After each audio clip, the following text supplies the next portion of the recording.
Hello and welcome to Adventures in Venueland, an EAMC podcast. This is your all-access pass to go backstage and behind the scenes with some of the brightest minds that cross the scope of the live entertainment industry. I'm Dave Rettelberger. And I'm Paul Hooper. We'll introduce you to some of our favorite people as we dive deep into the world of live touring shows and the venues that host them.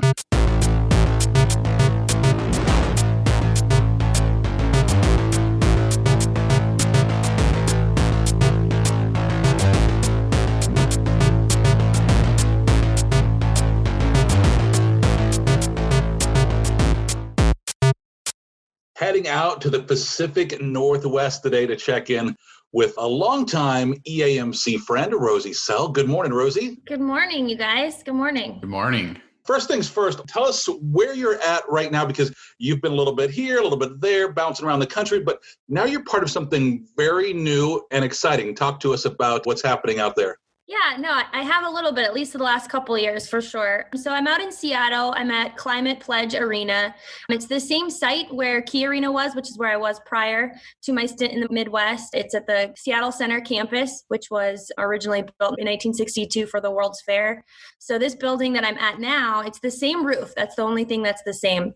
We've dug down all the way, demolished it, held up the roof, which was a 44 million pound roof, held it up with temporary steel, and then are building a brand new state-of-the-art arena right underneath it and preserving the historic landmark. We're doing all of that.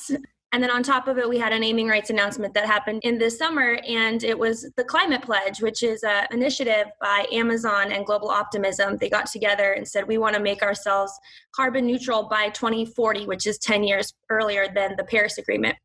And they wanted to use the power of sports and entertainment on the arena space to tell that story. First, as an arena nerd, why keep the roof? Why don't you just demolish the whole thing and start over? So do you know why they kept the roof? I do. I lived it a little bit. It's a really interesting place. So Seattle Center, like I said, built in 1962 for the World's Fair. And as soon as the Oakview Group and AEG, when I was part of their organization bidding on the same thing, applied to change the building, it was put through a landmark status. And that's what happens when you have a building that was built 50 years ago, has a prominent architect tied to it. There's a bunch of different criteria that landmarks looks at when they say, how do we preserve, some historic character for this important time in the city's history, and certainly the World's Fair, which was when the Space Needle was built, obviously one of the most iconic, or if not the most iconic parts of Seattle. So you have to go through that type of process. It's a challenge. Yeah. I think you'll ask all of our architects. It's a challenge to build a brand new facility underneath a roof that was built in 1962. But you know what actually ended up happening with our naming rights partner that you couldn't have played this out better is there's this embodied carbon is something that happens when you calculate that. I don't know all the science behind it, but you do calculate it when you're building a new building. So what does it take to demolish the old building and then put up the new exterior, put up the roof? We've saved a ton of embodied carbon by recycling the roof. So it actually ended up working in this weird way in our favor, but we had to preserve it for historic landmark purposes. And I think that it's been a part of the Seattle skyline for so long that, at least for me, there's a real nostalgia about it. It's gotten some ups and downs, but I think when you see what's going on underneath that roof, people are going to be really excited. I will say, too, as a venue photographer and admirer of other photos of venues, it is a iconic look. I can always see a wide shot of an artist playing, and I'll know immediately that it was Key Arena because of just the look of the roof. Just like Madison Square Garden has a very iconic roof to it. So I think as much as it probably presented a huge challenge, it is a little bit of the uniqueness of the venue that I think is something that hopefully people appreciate. Thank you, Paul. I've been saying that too. I'm like, that's the best part about it is when you take a picture inside the building, you know where you are. And you can't do that in a lot of other places. So let's talk a little bit about this Climate Pledge and Amazon and how this all works. So again, boy, what a joy. Let me just say this. What a joy to be talking about naming rights and fun stuff like this as opposed to delays and cancellations. So what has it been like with this naming rights deal? Just in general, of course, Amazon being a huge name, Climate Pledge, which is a very unique venue name, and then doing it in 2020. It's been a really fun ride. Amazon is a huge player in our market, as they are actually globally, obviously, but they are a huge player in our market, and their team has been really, really fun to work with. They're unique in how they do business, but they really look at everything and say, we don't have to do it that way. We're Amazon. We don't have to do it that way. We're going to do it different and better. And that's been really exciting. And it's every little piece of the building that you can think about. Obviously, technology is going to be a huge component. We're a huge tech city. So we're going to be doing some things from a fan experience standpoint that I don't think have been done before or not at the scale. So all of the different pieces of their Amazon business, from AWS, Amazon Music, we've been talking with all of their departments. So how do we do this building a little bit better and a little bit more creative and unique? The climate pledge is really interesting because I'm sure, as most people are saying, like, okay, it's not Amazon Arena, which is something they very much didn't want. They didn't need the brand recognition. They didn't need awareness of what Amazon is. Yeah, what a great problem that is to have. Right. They're like, we don't need people to know, they already do. But it was really cool. And from what I understand, it was Jeff Bezos, his wish is we want to do this and we want people to come along with us on this journey of becoming net neutral. And it's really hard. It's not an easy thing to do. But looking at our building and saying, if a sports and entertainment arena can do it, other people can do it, because we are traditionally not a very green business. You look at a lot of the different things just inherent in our business, from transportation, that 70% of our carbon footprint is from transportation. So we'll be offsetting a bulk of that. All of our energy from the building will come from renewable energy sources. So we actually had a gas line and stopped building it. It's cut off. We have no fossil fuels coming into the arena. So I think for all the arena nerds that are thinking out there, and especially when I came along, I'm like, how are you going to cook pizza? Like, how is this going to happen? Right? Yeah. We did it. That's amazing. Yeah. We've got really smart people. Our concessionaire, Delaware North, came on board and they're all in on it too, which is exciting. So there's that piece of it, which is in itself a huge component. You have a landmarked building, so you can't put solar panels on the roof. We're building an atrium right next to it. That's going to be our front door that will come into the arena. That'll have solar panels on it. We'll have solar panels on our First Avenue garage to help offset some of that, and more of a visual reminder. Then we're taking I've got my little cup here, rain, coffee rain. If you can do solar power in Seattle, we should be able to do it anywhere, right? You can. Actually, there's a ton of stuff in Seattle that's powered by solar energy or more water energy. I'll give you that. But our roof, though, is going to have cisterns that are going to be underground, and that will collect the rainwater off the roof and do a lot of different things in the building, but specifically resurface the ice for hockey, which is a pretty large use of water. Oh, interesting. Wow. And then I think the one that I'm most excited about that was really, I'm excited about all of it. If those who know me, I am kind of a sustainability nerd. I can always do better. I think we always can. But I am, slapping plastic forks away from people. That's me. That was one thing that's really exciting too, is that we're not going to have single-use plastics in the building at all. That one blew my mind because I'm like, how do we do that? I know Coachella has banned straws. I know there's a ton of other sustainability efforts around our industry that are doing that. But we had the wherewithal and the leverage to take our beverage partners and say, if you can't do this, then we're not going to do business with you. And that's a huge thing. And so we haven't announced our beverage partner, but both of the ones that we're talking with, I know, are on board. And so we'll be single-use plastic free when we open, outside of water bottles and pop bottles. Those will be coming in 2024 when the global supply chain catches up.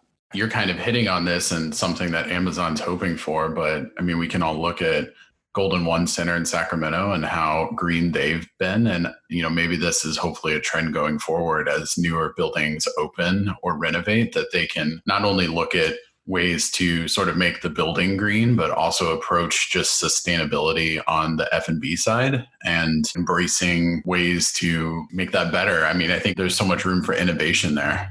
Definitely. And it's been fun too, just since we did the naming rights announcement. Buildings from all over the world or sports organizations are like, okay, how did you do this though? So it's been kind of fun, and that's the intent, right? The intent is to raise awareness for the fact that you can do this. There's the technology, it exists now. You just have to be progressive and really want to push forward and have a vision to do it. And we've partnered with some really great people. Obviously, Amazon are a huge resource for climate scientists, which we partner with them. They're going to be a huge part of how we are transparent about what we're doing and the levels that we're hitting, making sure that we're doing that. But then we brought on McLennan Design with Jason McLennan, who I love his little bio quote.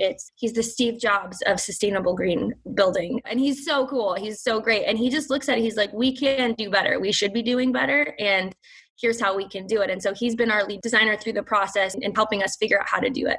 Yeah, we've been trying to do some zero waste stuff here, and it's not easy, especially right now as the tides have turned to guest safety, making sustainability all of a sudden a priority, or spending that money to get to that point is becoming a challenge. It's great that you guys have that chance to be on the forefront and start the building that way.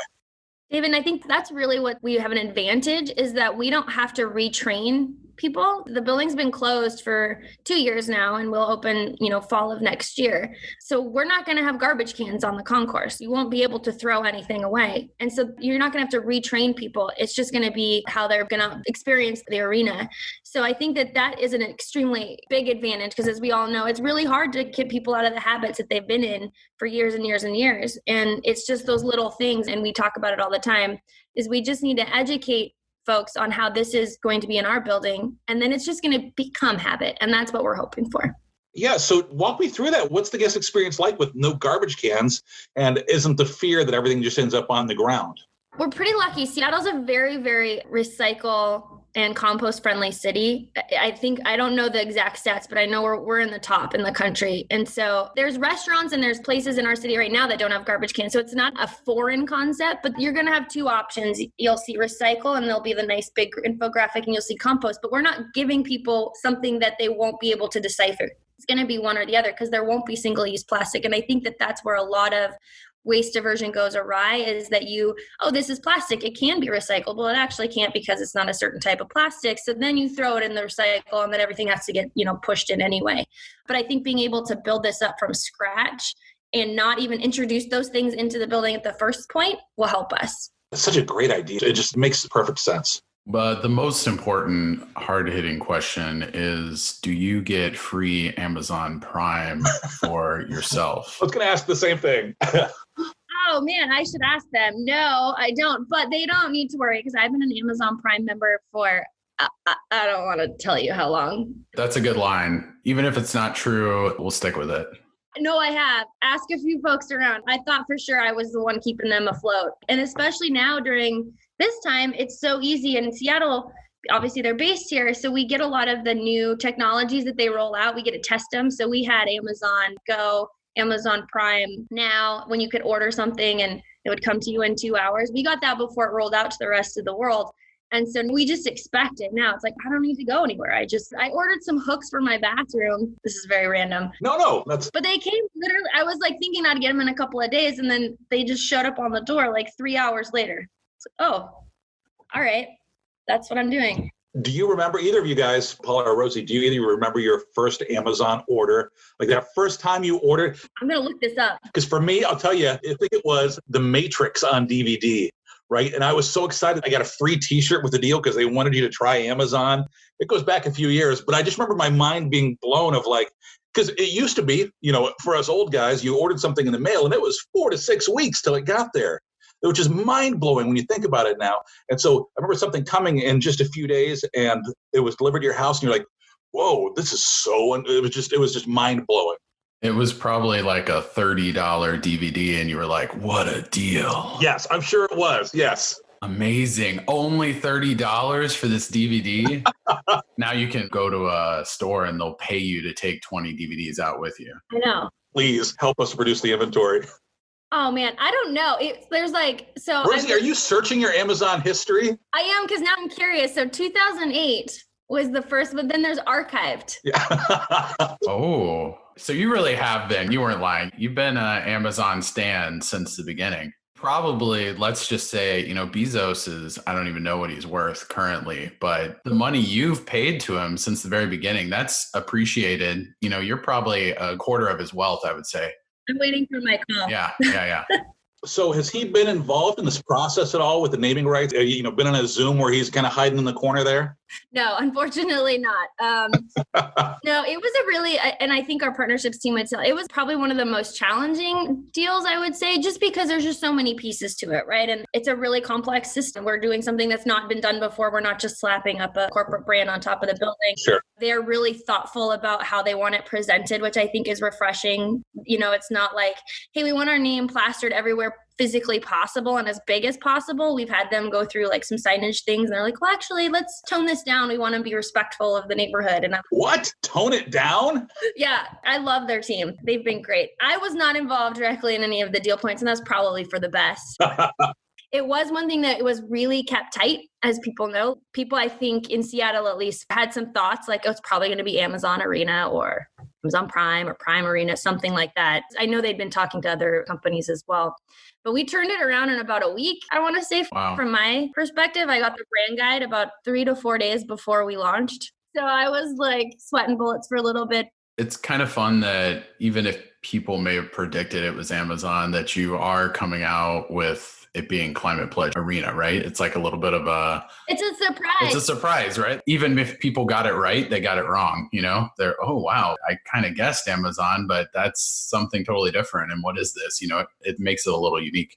The headline on the Seattle Times the day after we announced was Amazon delivers arena surprise. So there you go. Oh, nice. Oh, perfect. That's great. I'm watching these beautiful new stadiums open up in Las Vegas and Los Angeles and appear on TV that are just, they're just unbelievable, and they're empty, right? Yeah. Doesn't it break your heart? Talking about where you guys are at and kind of, are you looking to host a grand opening event? Is it too soon to see what that's going to be? And how has that impacted your planning? It's funny because when I started here in January and is kind of getting onboarded and going through the process, like thinking, okay, now we're in this pandemic. Okay, this is, first of all, I felt extremely lucky and fortunate to be in a position where I'm at a venue that is not open to go through this. And I just, seriously, I have so much sympathy for our entire industry. It breaks my heart, to your point, having those teams that are at Legion Stadium and at SoFi who've worked so hard over the last 3 to 5 years. Oh, the dog is back. Watch out. And watching them open, not what they wanted to, not to Garth Brooks and not to Taylor Swift shows. And if anyone's been a part of a grand opening, it's a cathartic thing. You've worked so hard and then it's just not, what it was. We've been fortunate in the fact that we're on track for construction. We had a slight slowdown or a little pause, I guess, for a couple of days while we sanitized the entire building in March and put in our protocols, which we've been really, really fortunate. And Mortensen, as our contractor, has been doing a great job. But as far as planning for the opening, we don't have an open date yet, which makes it difficult to slide in talent, obviously, because we want to make sure that the building will be ready. But we're going through those conversations about what that looks like. The other challenge is the NHL. We're going to be home to the Seattle Kraken, the NHL's 32nd team, which we're really, really excited about. And they're a phenomenal team to work with as well. But now the NHL season is a little bit in flux. So how does that play into it? I think what's been challenging, and I would say I don't want to assume, but for everyone, is it's hard to plan. We're all planners. We plan things around specific dates. A show goes on sale, a show plays off, we build back to it. And everything's a moving target right now. I will say that we feel fortunate that fall of next year and into 2022 is looking promising from a tour standpoint. And we will be planning a huge blowout everything. I have my thoughts. Our programming folks might think differently. We've been talking about I really want a hologram to come. I want like Jimi Hendrix, who's from Seattle, to hologram onto the stage with Kurt Cobain. And I don't know. We'll see. You heard it here first, everyone. Grand opening, Jimi Hendrix with Kurt Cobain. Everyone, that's not what it's going to be, by the way. Hologram den. Wouldn't that be cool, though? We'll have Eddie Vedder there live on stage. Throw in Macklemore. Why not? Yeah. There you go. Boom. Booked. No, so that is being planned, but it's really just, as everyone is when do you return? When do you put something on sale? Right. When do people feel comfortable going back into 18,000 seat arenas? It's not now, we know that. And so we're doing a lot of listening and we're doing a lot of conversations with people. I think the other challenge that we've had is, I'm sure most of your bookers have had, is that the agency and promoter world is completely upended. So people are not at their office. They're furloughed and laid off as well. So it's been a really big challenge, but we're excited for next fall. And I think that if the timeline kind of stands as it is, where stuff starts to return maybe late spring next year and plays in, that we'll be positioned well. And we'll get to learn from a lot of the things that all of our arena friends have to go through first, which will be an advantage. Did you have any, because I know a lot of the newer places that have opened up had so many things in place. They were opening with the suites were all touchpad and there were no keys. So it was all you scanning your thumbprint. And a lot of those things have gone away. So, were there any changes on your end that had to be done with the arena? Well, we're still not fully in that process as far as all of that. We're still in that process. So I wouldn't say that anything has been decided, but it's been great because we've had these conversations about, okay, do we even put handles on bathroom stalls or do we have all foot poles? Right. We don't have to go and retrofit a building. We can do it on the front end, and do we even look at things like temperature scans at the entries as part of the the machines? We can look at these things a little bit more forward thinking than having to retrofit. And all of those conversations with our operations folks and our events folks are going on now. But I think that, and I don't want to give away too much, but I think that with help from some of our friends at Amazon, there's some really cool technology out there that hasn't necessarily been introduced to the world. Spoilers. I like it. I like the I don't promises. I'm like on the fringe of it. We're all just going to chip everyone and you'll just walk in. It'll be fine. Press release coming soon. Hopefully soon. We're all hoping for soon, right? Yeah. Hey, I want to talk a little bit more about the NHL and kind of what you guys are doing there. But before we get there, let's step back in time a little bit. Let's go back to Rosie in high school. Oh, gosh. We're going to take you way back there. Who is Rosie Selle in high school and how did you kind of find your way into this business? Gosh, that's a great question. And it's so well timed because I just got invited to my class of 2001, Belgrade High School. Belgrade, Montana is where I grew up because they're trying to plan their 20-year reunion. And I was like, oh. It happens real fast. It happens so fast. But then it's also been really fun to see where everyone went. I went to Belgrade High, Montana, small school. There was 140 people in our graduating class. So people knew everyone. So it's been fun to see what people are up to. So I was an athlete. I played volleyball, track, and cross country, and softball, and any other sport I could get my hands on. Outside of basketball, I don't know why. I'm tall, if anyone doesn't know me. But I really didn't know what I wanted to do. I knew I wanted to go into business, whatever that meant. But, I'm going to go into business. It sounds good. Yeah, it sounds like something that you should do. So I went to Carroll College, which is in Helena, Montana, another small school. It's an NAIA school, and I played volleyball there. And I leaned towards marketing.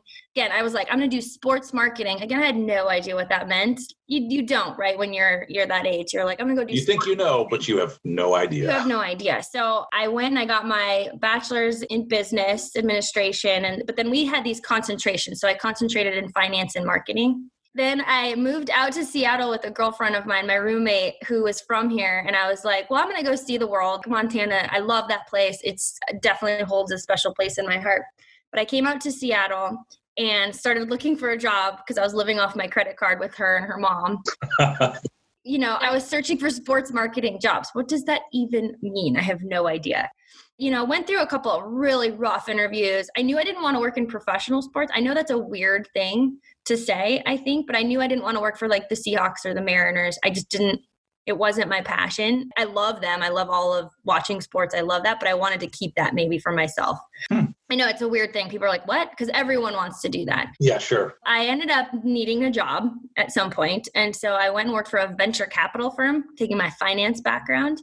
It's called Voyager Capital, and I had a really phenomenal boss. I ended up just being the front desk administrative person to a finance specialist, and he basically taught me how to use Excel in a way that I've never had to know before, which I've used a lot in my career. Really, really great first job. Got me an apartment on my own and those sorts of things. But then I really was like, okay, I love these people, but I do not love, finance and tech as much as maybe some others in this world do. So I went back to school, and this was right around, oh my gosh, was this like 06? No, I graduated in 06. This is 08. So I went back to school at Seattle U and got my master's in sports administration. And it was a really great program for a couple of reasons. And the biggest one for me was just networking and understanding how the world of sports and entertainment work. Because it's not really something at that time. There's a lot more programs out now. But really, that wasn't something that people did or had insight into unless you just jumped into it. Through that, I got a position as a marketing coordinator at the Seattle Sports Commission, which is, as people know, if they work with their sports commissions, I'm sure they do a lot of different things. I know, Dave, you do probably. Yep. Some places don't have them. Some places don't have them. Some places it's their Convention and Visitors Bureau. It's kind of all over. And then I got to produce events. We did a sports award show. We did Washington State games, so the state games. I got to work on the Olympic dive trials when they came through. I got to bid on FIFA World Cup for 2018 and 2022 when Seattle was a bid city with the US bid. So I got to do some really cool things. And then AEG, who had a support contract with Key Arena, was hiring a marketing manager. And so through some connections, somehow got onto that and jumped right in. And that was how I got to Key Arena. That's great. It's such an interesting thing to hear people's paths to get where they're going. Was your first EAMC that you went to Vancouver? Is that right? It was Vancouver. Yeah. 2011. Yeah. Yeah. I remember meeting you there because your boss at the time, right? Stevie, she was phenomenal. I have to say, Stevie was one of the best bosses because she just taught me how to be kind of like push and push and get hungry and try to do things better and different. But she also, and bless her heart, like I said, she's phenomenal. She hired me and then 2 weeks later went on maternity leave and I had not been Whoa. So I was like, oh. There you go. Learn to swim. Oh yeah. Red Hot Chili Peppers, I think, was my first on sale and I completely maybe botched it a little. Good thing is it sold out. So Yes, there you go. So you didn't botch it too bad. That's good. Do you remember, where it was along the way that you fell in love with this job and decided, yeah, this is my career? Gosh, I always go back to sound really corny, but I think event people, we're all event people on this podcast, if you will. It might have been Coldplay's Milo Zydo tour. It was the first time they had RFID bracelets into an arena tour, and they had so much confetti. And so I'm sitting there, and it had sold out, and it was a 360 show. And I was just sitting here like, oh my gosh, this is amazing. And everyone's singing, and it was just this really cool shared experience that I think that when you get bit by the event bug, like, you know what, I actually had a part in this. I brought some of these people together. This was part of this collective team. We did this, and these people came away with such an amazing experience. And I don't know, I would say that might be the time that I bid it. But I also just loved the back end of events. So when I was at the Sports Commission, we were producing Sports Star of the Year, being behind the scenes and coordinating all of the media and running ticketing and marketing and doing all of that. I don't know, you just kind of feel like you have an important role, and I liked that. Paul, you mentioned Vancouver and EAMC. It might have been Austin, the EAMC in Austin, but Rosie, one of my first memories of you is we were on a team building team together, and I believe you were riding a mechanical bull. I've rode a mechanical bull, I think, at 3 EAMCs. Yeah, which one, Dave? You got to be way more specific. Yeah, you got to be specific, but that is true. And I lost. There was a gentleman from North Dakota or South, one of the Dakotas, who won that year. And I was like, I'm never going to win a bull riding competition against a guy from North Dakota. Like, it was just unfair from the beginning. I think he was a ringer or something. He was too good. He did it in college. He rode bulls in college. I got second. That's when she had to retire. She's like, never again am I going to ride bulls. No, I've done it one more time. I think I did it one more time after that. No, I actually, EAMC in Vancouver, we all went out and had adult beverages, and I ended up on a bull at some bar in Vancouver. These are some of the stories for the After Hours podcast, which we'll be launching in 2022. Oh, phenomenal idea. Yes. Rosie, so then walk me through, let's hop off the bull. Walk me through kind of your journey through Seattle and then led you to Minneapolis for a little bit too, right? So how did that transition happen? Our little team with AEG at Key Arena was pretty great. And I had a boss named Jay Cooper, who is still with AEG, and he's one of my favorite human beings in the world. And he gave me a lot of opportunities. I went down and helped Gina Rotolo open T-Mobile Arena in Vegas in 14, 16. I'm getting my years mixed up. It's a little blurry, yeah. It was Vegas. Being able to go do that and see that firsthand and kind of live that and be in Vegas for 10 days, which is not ideal, but that was really amazing. And I was able to take that opportunity and get to know other people in my company outside of my little Key Arena world, but really, get some exposure to some of our corporate teams in LA. That was really, I think, a really great thing for me personally. And, just learning more about the business side of it, not just my little world at Key Arena, which was pretty unique in the AEG facility network. So then flash forward, the city of Seattle puts out an RFP to redo Key Arena. And there's some very specific stipulations around that. One of them being that it was completely privately financed building. Okay. Yeah. Yeah, that's another thing that we're doing, by the way. So it makes it challenging, right? So I was part of the AEG proposal back to the city because we wanted to do a similar thing that Oakview is doing now, different obviously, but we wanted to respond to that RFP. Went through that whole process, really, really interesting to go through that large of an RFP AEG didn't end up being awarded the project. And so I had a decision to make. And I said, what do I want to do? I wanted to grow my career. I wanted to learn new things. I wanted to look at a different market potentially. I said, right? Like, am I only good in Seattle in my head? Yeah. Turns out I am, by the way. No. Spoiler alert. Spoiler alert. No. And so I was really fortunate. AEG took a look at me and they said, you know what? We would love to have your presence at Target Center and go see what you can do there. And we've got this regional role too. So you'll help Kate Girardi, who's down in Arizona, beef up our corporate network marketing for all the venues. And I was really fortunate to be able to go do that. And they're a great team. They are such a fun team. Obviously, Karen Swan, who I know has been laid off, unfortunately, due to all of this, but she's such an OG in our world. The GM there, Hugh Lombardi, and I got to meet a lot of really, really great people. And I got to hire an awesome team. Like, I think a couple of them are on our EAMC planning committee. So I'm going to take credit for that, by the way, who are really, really great young arena marketers that are coming up. But I think in the end, I lasted about 12 months, and it was one of those, OVG came to me and said, hey, we're going to be now hiring this position. Do you want to come back? And my husband was traveling back to Seattle probably once a month. We were kind of living these separate lives a little bit. And so I said, you know what, I'm going to do it. I'm going to come back. And I think that it was the right move for me. It was a really, really eye-opening experience at Target Center. I wouldn't change it because I learned a ton from them. Are you a bit of a masochist for cold temperatures? It's interesting that whenever you're like, okay, I'm going to finally leave Seattle, then you go to a possibly colder climate, maybe in Minneapolis. Okay, first of all, Seattle is not that cold. I know it's not Kentucky. No, but I was from Montana. When I looked at it, I said, I'm from Montana. I can definitely handle Minnesota. And I will give props to all those Minnesotans out there because I could not. It was cold. It was colder than anything I've ever experienced. And it is so intense. And it's like a way of life there. I've got family there and my sister went to college up there, and it's crazy. They prepare to have their eyebrows frozen when they go outside, and it's wild. I show everyone my screenshot, January 29th, 2019, feels like -51. Yeah. It's a neat city. It's obviously had some real challenges over the past year, as have some things out there in the Pacific Northwest, but there's some great people who are there, and it's a great city. What did you take away from that whole Minnesota experience? That was the first time I got to really work with a professional team, or a bigger professional team, I should say. So we have the Storm here, who are champions, by the way, 2020 WNBA champs. What up?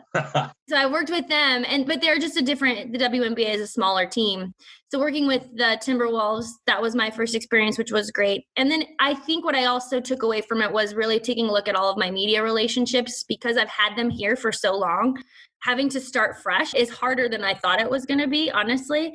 But it was great. It was like, okay, I got to figure out who all these stations are, who are the right people, what are the clusters, and like really start to cultivate those relationships on my own, and really realizing how important they are in our world, because you can get so many things accomplished. It was a bigger role for me in a bigger arena, quite frankly. So I got to touch a little bit more on different sides of the business, whether it was in the food and beverage space or, with booking, getting more involved in the process there. I did my first Trump rally. That was a learning experience, I will say, for sure. You'd learn a lot. You learn a lot when you do a presidential event. You do. And I'd done Bernie Sanders in Seattle. Different events, just so we're all the same. Different events. As much as my personal feelings towards it was really hard, it was professionally a really, really interesting process to go through. And you learn a lot about different types of events, which I think is important. Well, I'm sure too, just as any of us get really excited when we tour a new building, right? Especially during EAMC, where often when we're in a city, we get to see that local arena. It doesn't matter if it's, 10 days old or 50 years old. You see all these kids in a candy store kind of, where is your, egress? And oh, that's located over here. Oh, how unique. Everyone kind of is going into every corner. So I'm sure also, it was just kind of interesting to get absorbed into a new arena and sort of see how it was different than Key Arena. And I'm sure it's going to be very different than Climate Pledge Arena. And there's things that are probably worse in every arena than other ones. And there's things that are really unique and better. And so I think I can speak for myself, whenever I see an arena, it's really interesting just to sort of see all the little intricate differences and how you can maybe borrow something from this one to make yours better, borrow something from that one. Hey, Halo. I know. Sorry about that. That's her dog in the background. Uh-oh. We're yelling at the dog. He's grumbling about something. He's being protective. He's just grumbling for no reason. Sorry. Paul, I completely agree. I'm the same way. Like when we went up to every place that we've gone, you're right. Like Scotiabank was really fun to go and tour and see their backstage areas and figure that all out. Hopefully one day, maybe we'll get to go do Climate Pledge Arena. The building is so unique, you guys. So obviously built in 1962, you have the World's Fair. In the 95 renovation, they went down 30 feet. We went down another 15 feet. So when you come into the arena, you're going to be at your upper concourse, basically. Our main concourse is like an upper concourse. So psychologically, I think people enjoy feeling going down to their seats versus having to go up for the cheap seats. I think that that's going to be really fun. I kind of nicknamed it in my head the Rave Cave. I mean, it is going to be a really, really beautiful, intimate building, but it's all underground. And that's kind of unique. Yeah, that's very cool. I know I have been into one or two older buildings that have that design, and it is a very cool feeling that when you walk in and then you can walk down. Because you start off and you're like, hey, I'm here and this is cool. But instead of walking further away from things, it's a huge perception change for people.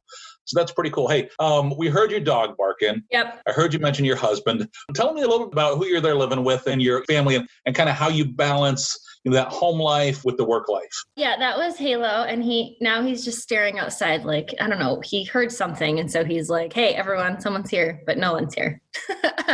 He's my fur child. He's 10 years old. And it's just him and my husband. Kendall and I have been married 10 years.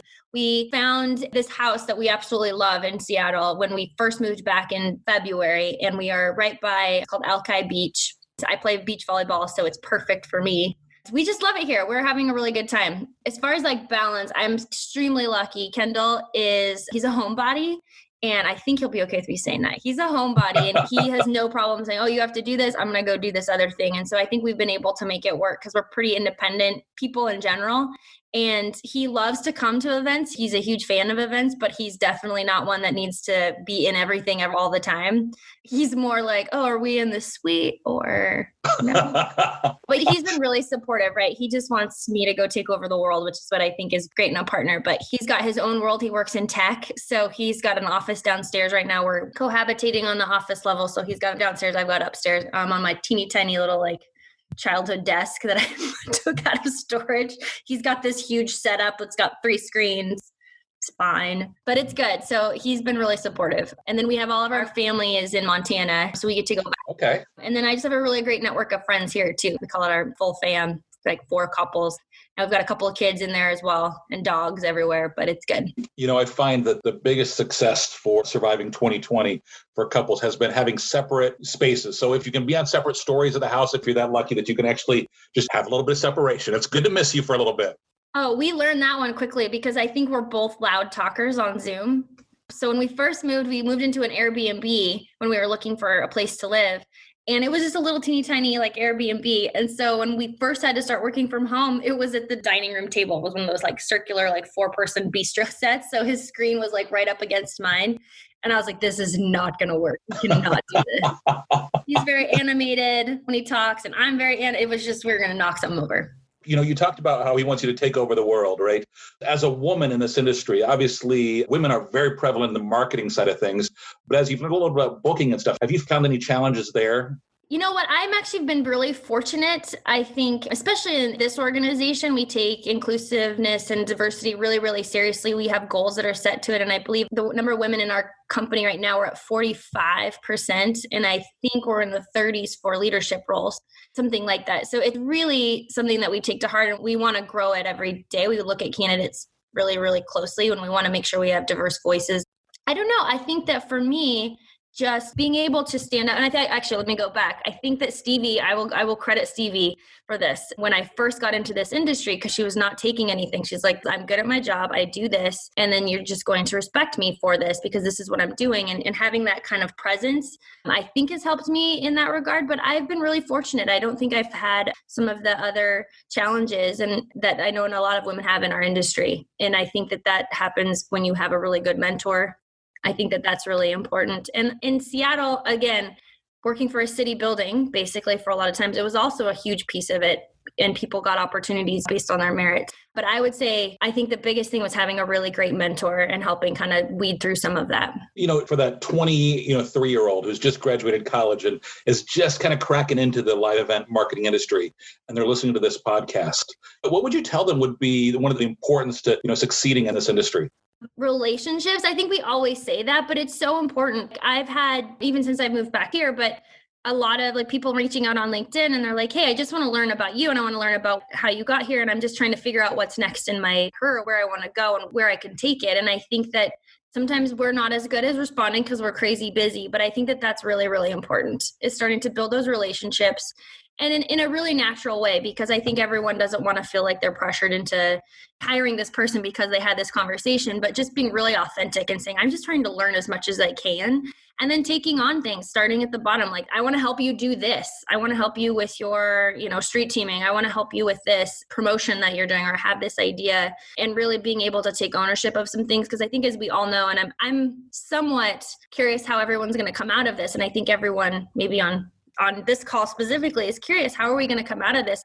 Are the agencies and the promoters, marketing departments look completely different? Are they going to be cut? Are they not going to be as regional? Is everything going to happen on a national level? Or you're going to rely on the buildings a little bit more? And we're already so strapped. I think people find it shocking when I tell people how many marketing people most of the big buildings in our industry have. They're like, wait, what? I'm like, yeah, no, it's like 2 people. Yeah.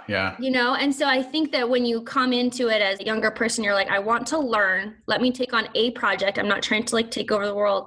See what I can do and then deliver on it. I think that would be a good place to start, but really building relationships, I think. I think, like you said, it's really important that people not only have ideas, but then they follow through on them and they own them. And then they have to understand what comes with that. You get a lot of accomplishment. And if you have this great idea and then you really see it through yourself and make sure that it comes to fruition and then it does really well, then that's a feather in your cap. So I think you really hit the nail on the head saying, it's important that you really take ownership of stuff and have kind of an entrepreneurial spirit to you, to where you're willing to help people out and really hit the ground. I think we've all had various interns. I'm sure all 3 of us have had numerous interns over the years. And I think we would probably all agree that some of the better ones are not the ones that you're having to sit there and look over their shoulder all day, because then it's not only not helping you, but it's creating more work for you, and you're hoping that they're going to develop and get something out of it. But the ones that are really willing to help, but then also have those bold ideas, and then they're going to put boots to the ground and actually make sure that they happen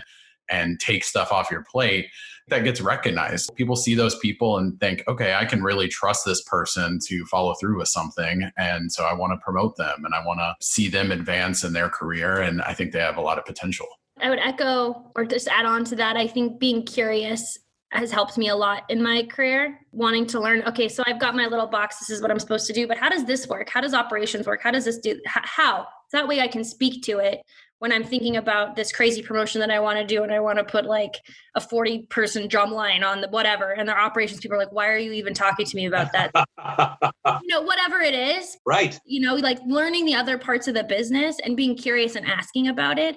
Because I think a lot of times we get a little bit siloed and like, my thing is the most important thing, but learning how the whole thing fits together into a puzzle will help you. And it also will endear you to, other people in your arena. Having been around you in your buildings, that is something that I'll say that you do a really good job at. And that's not just because you're a friend of mine, but it's something that, like when I went to Target Center, you hadn't been there that long and you already knew all the people. You were super friendly and kind with everyone on staff. You were jumping in and helping wherever's needed. And I think that is a really important aspect, like you said, is even though we're in marketing or we're in PR, publicity, or whatever it is, you really need to meet all your people, whether it's, security, whether it's operations, whatever it is, because your things that you're thinking of are going to involve them. And if you don't have a good relationship with them, or you don't understand this fun little idea you think of is going to create hours and hours of work for them when they're already busy, I think it's really important to have that relationship and foster it. I don't know if I answered your question, Dave. Maybe I did. No, you definitely did. No, absolutely. And everybody always teases it. Everybody's in marketing because we all have to sell tickets, but everybody's also in operations, right? And if the operation doesn't come together, the whole thing doesn't fall apart, which is why I want to take things back to today. So let's bring things back to 2020 and the unleashing of the Kraken made huge national news, right? And just a lot of excitement there. So you are in a unique position where you are announcing a team in 2020, but also having some folks that have arena experience in an arena that kind of existed in the past, but you're bringing in an NHL. How are you starting off that relationship with the team as you're looking to launch this NHL franchise with the arena? That's a great question, because I think, and I've done a bit of digging along a lot of different, I'm sure I've reached out to almost every building and been like, okay, how does this really work? Right. Because I think there's some inherent conflict within a team in an arena. There's sometimes the business goals are not necessarily aligned, depending on the deal structure. Right. Every arena is so different. And some, the team is running the arena, so it's a little bit, different. And we started out as a shared services agency model. So I was going to have a small team on my side, and then I have a counterpart, Heidi Detmer with the Kraken, who's running the marketing on team side. And we were going to have this agency that we would pull from. So we'd have graphic design and social and email and web and video and all of these different things that we'd be able to share from. And I talked to a couple of different buildings that are set up that way, and they all work, and it's not a negative, but there's always the inherent challenge that the team, and rightly so, they get pulled really, really quickly into the priority is the team. And that's kind of, what I was trying to avoid. I was trying to put things into place and perspective about communicating what our side of the business does for the arena and how the Kraken and any team are really, really important. We're the home of the Kraken. I love their branding. They did such a phenomenal job of launching the team.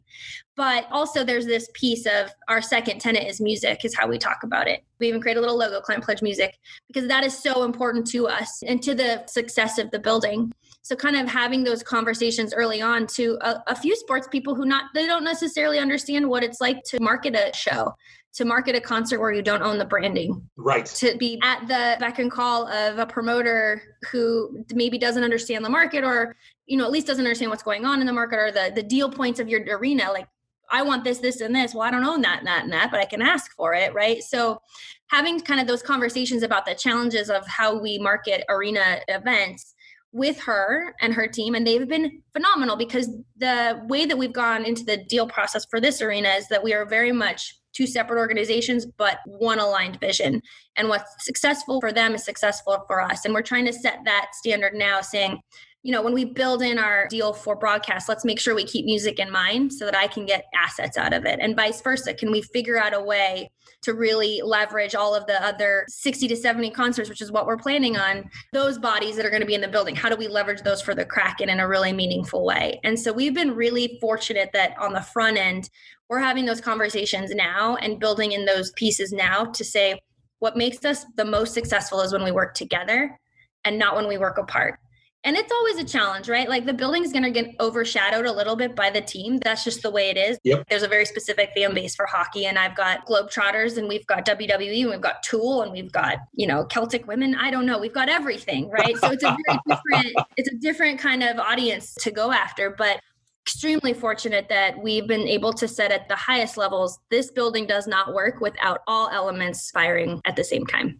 Yeah, and there's a lot of opportunity there too for the team, right? A lot of opportunity for growth. So, you have a lot of sports fans that are going to come to the games all the time, are going to watch it from home, but there's such a diverse group of people that come to events and concerts, as you said. When both of them are operating in conjunction, it works really well to benefit both parties. Yeah, and we're trying to take that to the level of what does our tech stack look like so that we can layer on top, and we're not stepping on everyone's toes, but we're also not misaligned. Both of us, both sides, we want a really, really clear picture of who's walking into the building so that we can document that customer journey and upsell them, or, create loyalty programs. We want to do that, and we can do that together much more easily than we can apart. Yeah, and I think you're in a great place to be able to kind of, in a way, this 2020 is kind of forces things to move a little bit slower, which is not always a bad thing, because when you're launching here, this is your one chance to kind of set those patterns in place that become that's how we've always done things. That's always the reason of, we can't do that because this is kind of how that relationship has been built. But you're on that front end building that relationship with the new NHL franchise, very unique position and kind of a great spot to be in. Yeah, very fortunate. And they're a great team too. And they are very curious as well about, like, how does this work? And And I'm the same way because I've never worked for a team. I'm like, so hey, how does this work? How does this work? What are you guys doing? The thing that I've learned the most, and I'm sure people who are at an NHL building or any team building that have worked really closely with the team, it's like the number of restrictions. And I mean, I always kind of in the back of my head thought, well, they can do whatever they want. It's their team, but they can't. There's so many restrictions placed on them by the NHL. And all for good reasons, but there's a lot of hoops they have to jump through.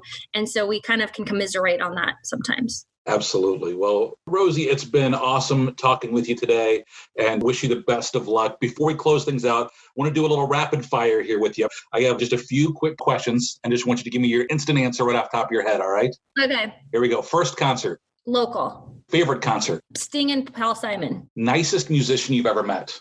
Blake Shelton. Coolest production you've ever seen. Lady Gaga. If you could play in any band for a week on tour, who would it be?